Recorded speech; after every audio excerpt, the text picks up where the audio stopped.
दोस्तों, आज की वीडियो में हम जानेंगे GSTR1 को नील फाइल कैसे करें अपने मोबाइल से। How to file nil GSTR1 on mobile. Hello दोस्तों, आप सभी का स्वागत है Avon India my thought your view में। दोस्तों, GSTR1 को नील फाइल करने के लिए आप अपने मोबाइल में जो भी ब्राउज़र इस्तेमाल करते हैं उसमें आप GST की वेबसाइट को लॉगिन करें। इसकी वेबसाइट और इसका डायरेक्ट लिंक नीचे मैं आपको डिस्क्रिप्शन में दे दूंगा, आप वहाँ पे जाकर देख सकते हैं। इसकी वेबसाइट है www.gstgov.in।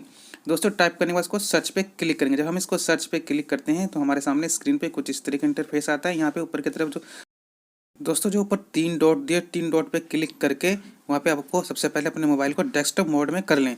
डेस्कटॉप मोड में करने के बाद आप यहाँ पे जो ऊपर की तरफ दिया है 3 डॉट है, इस पर आप क्लिक करेंगे तो यहाँ पे आपको लॉगिन का ऑप्शन आएगा। यहाँ पे आपको यूजर आईडी, पासवर्ड और कैप्चा कोड डाल के इसको आप लॉगिन कर लें। राइट हैंड की तरफ दिया, इस पर आप लॉगिन पे क्लिक करें। जब हम इस पर लॉगिन पे क्लिक करते हैं तो हमारे सामने स्क्रीन पे कुछ इस तरह का इंटरफेस आता है। यहाँ पे आपको यूजर आईडी, पासवर्ड और कैप्चा कोड डाल के इसको लॉगिन कर लें। दोस्तों, जब हम लॉगिन पे क्लिक करते हैं तो हमारे सामने स्क्रीन पे कुछ इस तरह का इंटरफेस आता है। नीचे की तरफ यहाँ पे आइए, स्क्रॉल करते हुए कंटिन्यू टू डैशबोर्ड पे क्लिक करेंगे। जब हम कंटिन्यू टू डैशबोर्ड पे जब हम क्लिक करते हैं तो हमारे सामने स्क्रीन पे कुछ इस तरह का इंटरफेस आता है। यहाँ पे देखिए लेजर बैलेंस दिखाया जा रहा है और इसके नीचे आ जाइए, यहाँ पे है नीचे दिया हुआ है फाइल रिटर्न और साथ में है पे टैक्स। दोस्तों, हमको यहाँ पे फाइल रिटर्न पे क्लिक करना है। जब हम फाइल रिटर्न पे क्लिक करते हैं तो हमारे सामने स्क्रीन पे कुछ इस तरह का इंटरफेस आ जाएगा। आइए देखते हैं यहाँ पे क्या दिया हुआ है। ऊपर दिया हुआ फाइल रिटर्न है और नीचे है फाइनेंशियल ईयर। दोस्तों, जो भी आपका फाइनेंशियल होगा उसको यहाँ से सेलेक्ट कर लेंगे। मेरा फाइनेंशियल ईयर 2022-23 का है। आपका जिस भी ईयर का आपको फाइल करना है आप यहाँ पे सेलेक्ट कर लेंगे। और साथ में दिया हुआ है क्वार्टर। दोस्तों, जो भी आपका यहाँ सेलेक्ट कर लें, मेरा क्वार्टर है अक्टूबर टू दिसंबर का है तो मैं यहाँ पे सेलेक्ट कर लूँगा। और साथ में दिया है पीरियड। दोस्तों, पीरियड मेरा है दिसंबर का और दिसंबर सेलेक्ट करने के बाद मैं यहाँ पे सर्च पे क्लिक करूंगा। जब मैं इसको सर्च पे क्लिक करता हूँ तो मेरे सामने स्क्रीन पे कुछ इस तरह का इंटरफेस आ जाता है। आइए देखते क्या दिया हुआ है। दोस्तों, हमें यहाँ पे आना है detail of outward supply of goods और सर्विस GSTR1। दोस्तों, नीचे नीचे दिया हुआ है ड्यू डेट है। और दोस्तों, जो भी आपका ड्यू डेट होगा देख लेना। तो और नीचे दिया हुआ है प्रिपेयर ऑनलाइन और उसके नीचे दिया हुआ है प्रिपेयर ऑफलाइन। दोस्तों, हम यहाँ पे प्रिपेयर ऑनलाइन पे क्लिक करेंगे। जब हम प्रिपेयर ऑनलाइन पे क्लिक करते हैं तो हमारे सामने स्क्रीन पे कुछ इस तरह का इंटरफेस आता है। यहाँ पे देखिए एक कॉलम बना हुआ है, फाइल टू नील GSTR1। दोस्तों, हमें इस कॉलम में क्लिक करना है। इस कॉलम में क्लिक करने के बाद नीचे की तरफ आइए, यहाँ पे देखिए हमारे मोबाइल स्क्रीन पे देखिए और भी ऑप्शन आ गए हैं नीचे की तरफ। क्योंकि हम GSTR1 को नील फाइल कर रहे हैं, क्योंकि हमने किसी प्रकार कोई व्यवसाय नहीं किया है तो हम यहाँ पे नील फाइल कर रहे हैं। तो दोस्तों, नीचे की तरफ जो आते हैं तो नीचे की तरफ स्क्रॉल करते हुए आते हैं तो यहाँ पे देखिए ऑप्शन दिया हुआ है ई इनवॉइस डाउनलोड हिस्ट्री और उसके नीचे दिया हुआ है बैक है और साथ में दिया हुआ है download detail from e invoice excel. और दोस्तों, उसके साथ में दिया हुआ है रीसेट और साथ में दिया हुआ है फाइल स्टेटमेंट। दोस्तों, हमको यहाँ पे फाइल स्टेटमेंट पे क्लिक करना है। जब हम फाइल स्टेटमेंट पे क्लिक करते हैं हमारे मोबाइल स्क्रीन पे कुछ इस तरह का इंटरफेस आता है। दोस्तों यहाँ पे दिया हुआ है रिटर्न फाइलिंग फॉर GSTR1।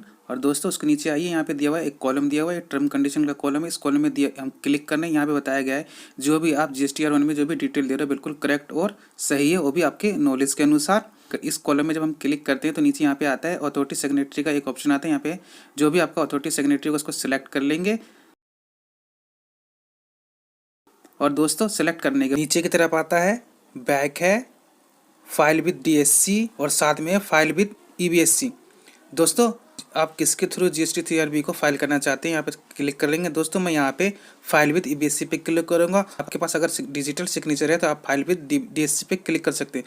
दोस्तों, जब मैं फाइल विद EBSC पे क्लिक करता हूँ तो मेरे सामने स्क्रीन पे कुछ इस तरह का इंटरफेस आता है। यहाँ पे देखिए आया है वैलिडेट वन टाइम पासवर्ड, जो हमारा OTP है हमारे रजिस्टर मोबाइल नंबर और ईमेल ID पे आएगा। और उस OTP को हमको जो नीचे कॉलम दिया है वो वन टाइम पासवर्ड इसमें डालना है। इस कॉलम में डालने OTP डालने के बाद हम नीचे OTP डालने के बाद नीचे देखिए यहाँ पे है कैंसल, वेरीफाई एंड रीसेंड। दोस्तों, अगर आपके पास OTP नहीं गया तो आप रीसेंट पे क्लिक करके दोबारा OTP मंगा सकते हो और OTP डालने के बाद इसको आप वेरीफाई पे क्लिक करोगे। जब हम वेरीफाई पे क्लिक करते हैं हमारे मोबाइल स्क्रीन पे देखिए हमारे मोबाइल स्क्रीन पे रिटर्न फाइल दिखा रहा है और हमने GST को जो फाइल किया हमारे वहाँ पे ANRA नंबर और GST नंबर दिखाई दे रहा है। और दोस्तों, इसी तरीके से आप अपने GST 3RB को नील फाइल अपने मोबाइल से कर सकते हो। आइए दोस्तों देखते हैं कि हमारा GST रिटर्न हमारा फाइल हुआ है कि नहीं।